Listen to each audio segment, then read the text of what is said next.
There was a place in every American town that everyone knew. You didn't need a sign to find it. You just followed the smell of coffee and bacon frying on a flat-top grill that had been seasoned since before you were born. A place where the waitress knew your name, knew your order, and had it ready before you sat down. The American diner wasn't just a restaurant. It was the living room of the whole town. But most of those diners, the ones that made you feel like the world was exactly as it should be, are gone now. Some closed when the highway moved. Some burned down and were never rebuilt. And some just quietly locked their doors one morning and never opened again. Today, we're remembering 10 of them. Number 1 takes us back to Milwaukee, Wisconsin in 1926, where the Sachs family founded White Tower. Long before the golden arches dominated the highway, these gleaming white glazed brick structures stood like little fortresses on corner lots, crowned with miniature turrets designed to look like castles. They promised absolute cleanliness, a visual sanctuary in an era of industrial coal soot. Inside, the staff, known as towerettes, wore immaculate, nurse-like uniforms to reassure you that your food was prepared with clinical care. You could pull up to the counter at 2 in the morning, sitting next to a truck driver or a family after church, to order a sack of square hamburgers. The scent of caramelizing onions filled the air as they sizzled on the flat top. For decades, those sliders cost just a nickel, rising to 12 cents by the 50s. There was a comforting rhythm to the space, the metallic ping of coins falling into the register, steam rising from heavy ceramic mugs of hot coffee, and the soft rustle of white aprons as servers kept the counter spotless. It was the living room of the whole town. At its peak in the 1950s, White Tower operated 230 locations. But as the interstate highway system bypassed old downtown districts, these quiet community hubs began to fade. The last original outlet in Toledo, Ohio, quietly locked its doors in 2004, leaving behind memories of a simpler American morning. In second place, the story shifts from local street corners to the grand family road era of the American highway travel. Between 1955 and 1975, the bright orange roof and the simple silhouette of a rooftop weather vane stood as the ultimate signals of safety, comfort, and a dependable meal on the open road. Families planned their entire summer vacations around these welcoming stops. Backseat travelers pressed their faces to the car windows, watching for that vibrant splash of orange with the same pure excitement usually reserved for their first glimpse of the ocean. These road stops were the living rooms of the American highway, places where travelers from every corner of the country could find a familiar home. Step inside, and you were met with the sweet scent of grilled, butter-toasted rolls and the legendary promise of ice cream in 28 flavors, a menu of abundance that made the longest drive feel like a celebration. Cold condensation dripped down tall milkshake glasses as the heavy hum of air conditioning offered a cool refuge from the summer heat. At its peak in the 1960s, this network spanned more than 1,000 locations nationwide, shaping the rhythm of roadside dining. Yet as travelers began favoring faster, more impersonal drive-through lanes, these colorful landmarks slowly vanished. The very last operating restaurant in Lake George, New York, quietly closed its doors in 2022, ending a 97-year legacy and leaving behind memories of an era when travel itself was something to savor. In third place, the highway story narrows into a distinctly southern roadside ritual, built as much on sensory memory as on food. If you ever took a family road trip through Georgia, Mississippi, or Tennessee, you knew the exact moment you arrived. Long before the blue-roofed building emerged from the pine trees, you were greeted by a sweet, warm, faintly nutty aroma of roasting pecans and bubbling molasses that filled the car. Inside, Stuckey's felt less like a standard diner and more like a magical country market. Shelves were packed with saltwater taffy, boxes of pralines, and the legendary pecan log rolls wrapped in crinkly paper. For children, it was a wonderland of novelty toys, plastic drinking birds, and cedarwood boxes that smelled of adventure. This retail souvenir hybrid offered travelers a soft landing spot, a brief pause from the steady drone of the highway. But as the interstate system bypassed the old state routes, during the 1970s and the 1980s, these quiet roadside sanctuaries began to shrink. A handful of licensed storefronts survive today, but the classic mid-century oasis on that quiet stretch of highway is gone, leaving only the faint scent of toasted pecans in the rearview mirror. In fourth place, the dining ritual shifts away from the open highway and into the bustling, neon-lit heart of the American city. Here, Horn and Hardart's automat turned an ordinary lunch into a mechanical marvel. Picture a massive, gleaming wall of tiny, glass-fronted windows, each holding a fresh slice of lemon meringue pie, hot baked beans, or a perfectly cut sandwich. You would walk up with a pocket full of nickels, slip the coins into the slot, and turn the brass knob. With a satisfying click, the little window swung open, and the meal was yours. It felt almost futuristic, a democratic marvel where transit workers sat elbow to elbow with theater actors, because everyone's money was the same. The unforgettable heart of the experience was the coffee, cascading hot and strong from heavy brass dolphin head spigots. At its peak in the 1940s, these grand automats served nearly 800,000 people every single day, acting as the living room of the whole town, right in the concrete heart of the city. But as fast food chains offered quicker, cheaper alternatives, this mechanical theater slowly grew quiet. On April 9, 1991, the very last classic automat on 42nd Street in Manhattan shut its glass windows forever. Today, the legendary dolphin head spigots survive only as quiet museum pieces, reminding us of a time when sharing a meal with strangers felt like a small, everyday magic. In fifth place, the narrative meets a diner whose disappearance is far more complicated than simple business decline, introducing a stark moral tension. Founded in 1957 in Santa Barbara, California, Sambo's drew its name from its creators, Sam Battistone and Newell Bonnet. In the 1960s, it was a staple of the Saturday morning family routine.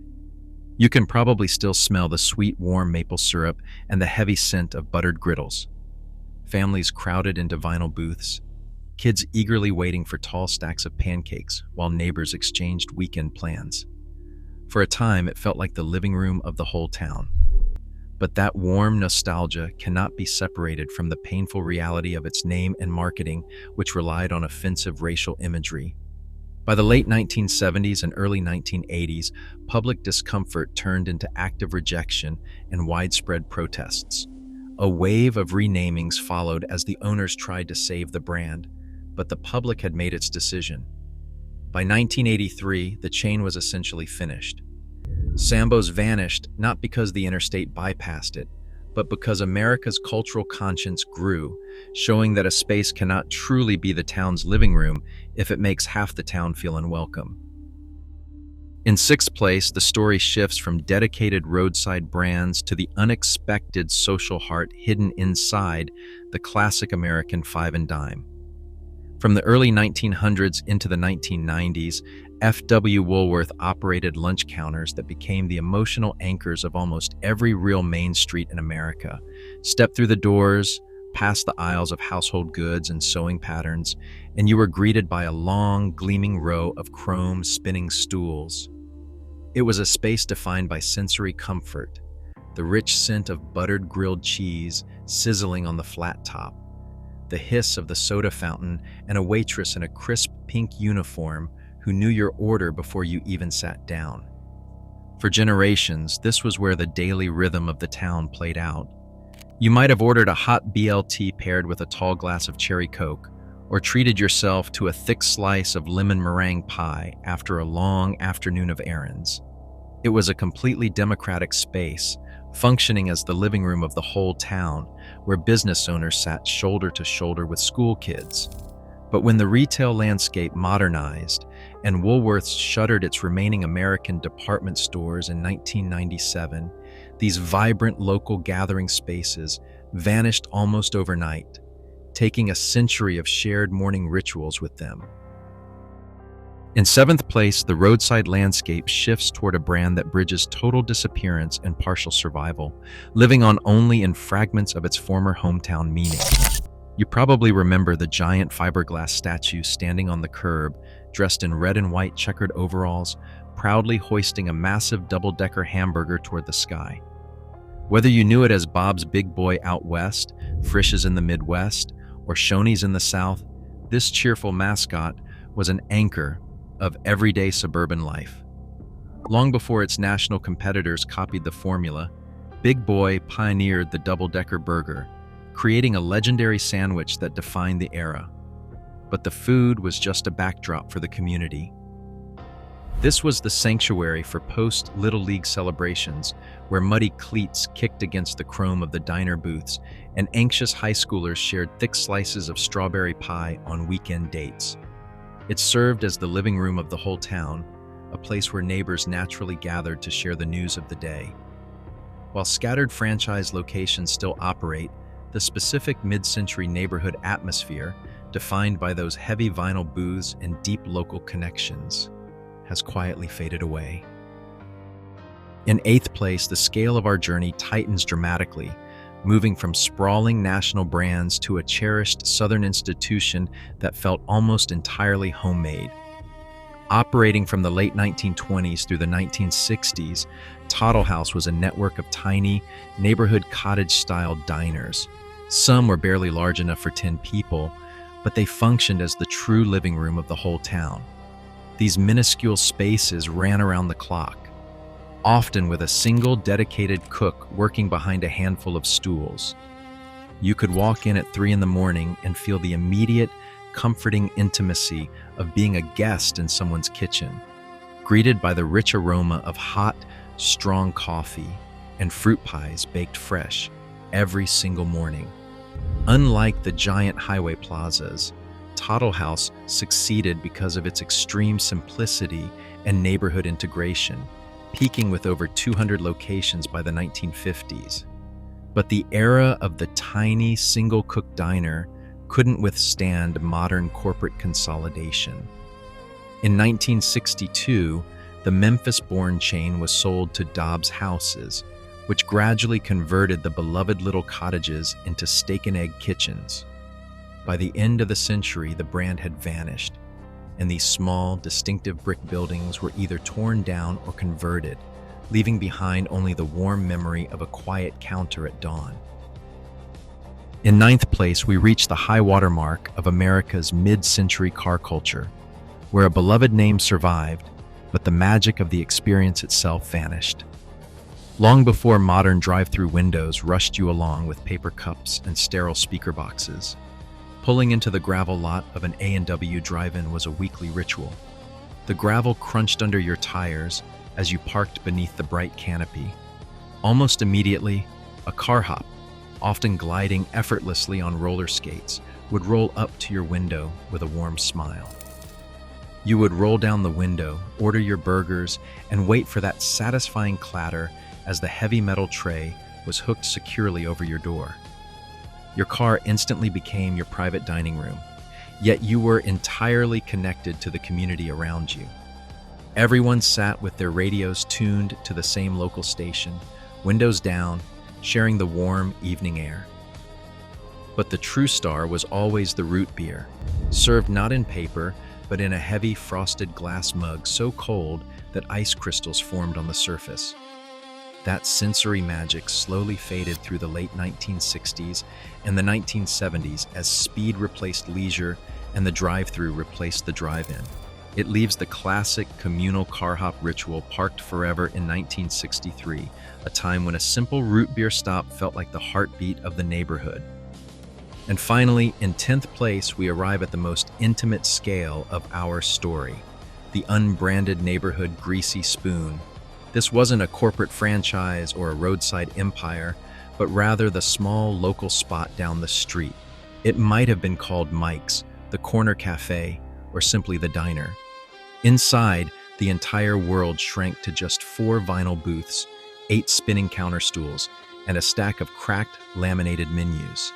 Here, the coffee cups were thick and worn, the refills were free and constant, and the owner greeted you by your first name before you even sat down.